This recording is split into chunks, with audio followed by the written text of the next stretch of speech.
Assalamualaikum warahmatullahi wabarakatuh. Baik, untuk kali ini saya akan mencoba untuk menyajikan aksi nyata kurikulum merdeka, yaitu dengan tema mengapa kurikulum perlu berubah. Saya Ahmad Nurullah, guru di SMK Nurul Huda Indonesia. Baik, yang pertama adalah kita tahu ya, kurikulum sekarang di Indonesia sudah menerapkan kurikulum merdeka. Kemudian isi dari modul kali ini adalah yang pertama, apa itu kurikulum, yang kedua, mengapa kurikulum berubah, yang ketiga, mengapa kurikulum perlu diadaptasi, dan yang keempat, kurikulum dalam belajar. Baik, untuk topik yang pertama yaitu apa itu kurikulum. Dalam modul ini itu disebutkan bahwa yang pertama, belum ada pengertian yang mengikat tentang makna atau pengertian dari kurikulum itu sendiri. Kemudian yang kedua adalah kurikulum itu kompleks dan multidimensi, jadi bisa diartikan ke dalam banyak arti, banyak makna. Kemudian bisa juga diartikan sebagai titik awal sampai akhir pengalaman belajar murid, atau kurikulum adalah jantungnya pendidikan. Jadi ketika jantung itu tidak berjalan atau tidak berfungsi, maka aliran darah ke seluruh tubuh itu juga tidak stabil, tidak normal. Seperti itulah gambaran kurikulum.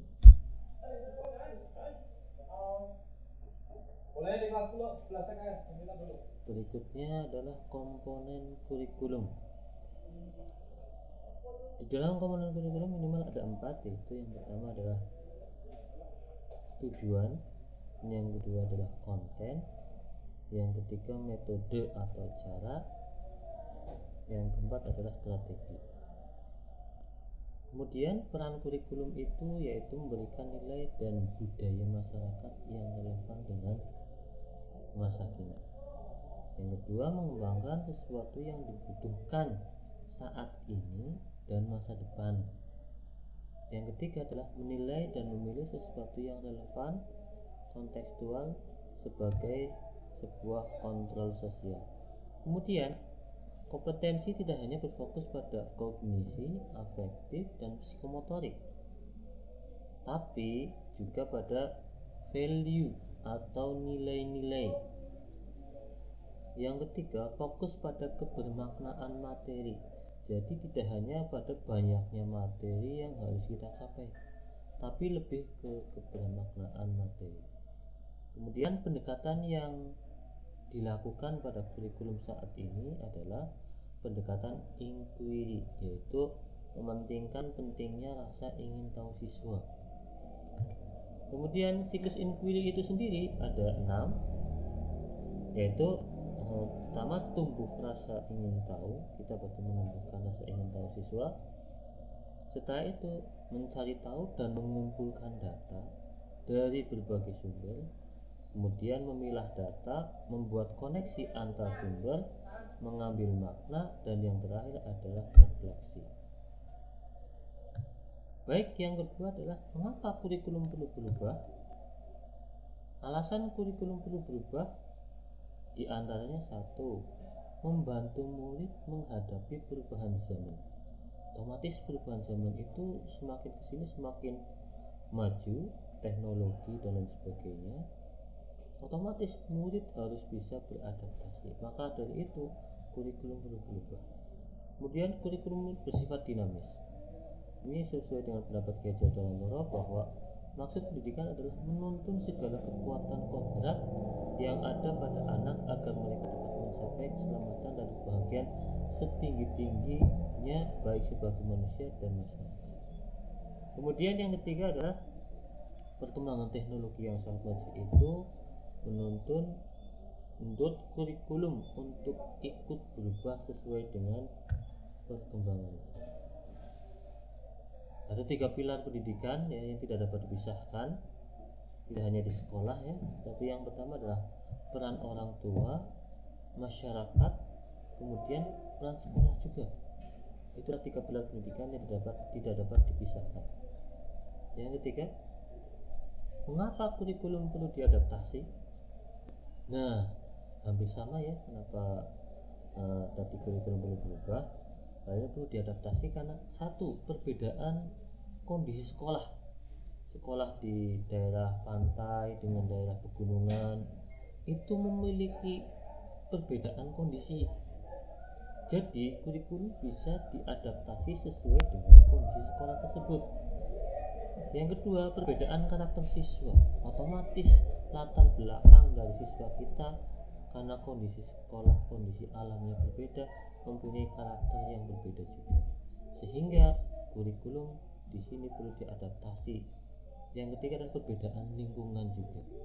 Lingkungan tempat mereka tinggal, tempat mereka berinteraksi dan sebagainya.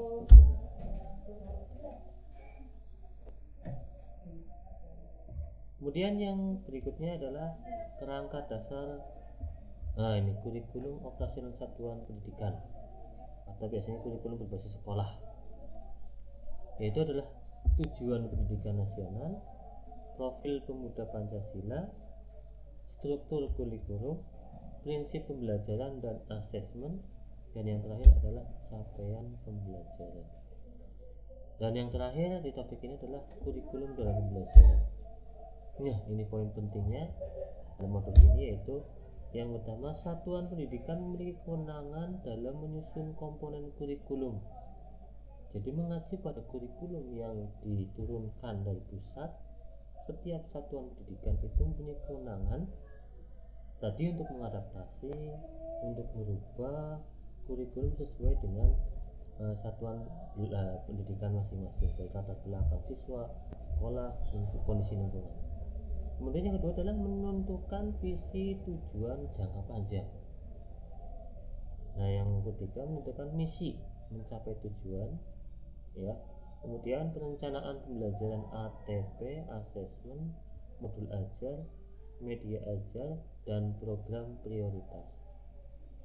Yang kelima adalah pengorganisasian pembelajaran, muatan kurikulum, beban ajar, kemudian program intra dan ekstrakurikuler, dan P5PK. Yang terakhir adalah sistem pendampingan, evaluasi, dan pengembangan keprofesionalan.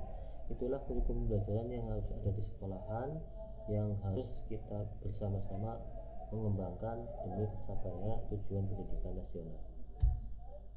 Nah, prinsip pembangunan kurikulum itu sendiri ada beberapa poin. Yang pertama, berpusat pada murid. Yang kedua adalah bersifat kontekstual, kemudian esensial, kemudian melibatkan berbagai pemangku kepentingan dalam tadi menyusun kurikulum itu, untuk mengembangkan kurikulum itu agar sesuai dengan latar belakang sekolah tadi, karakter siswa, dan juga lingkungan.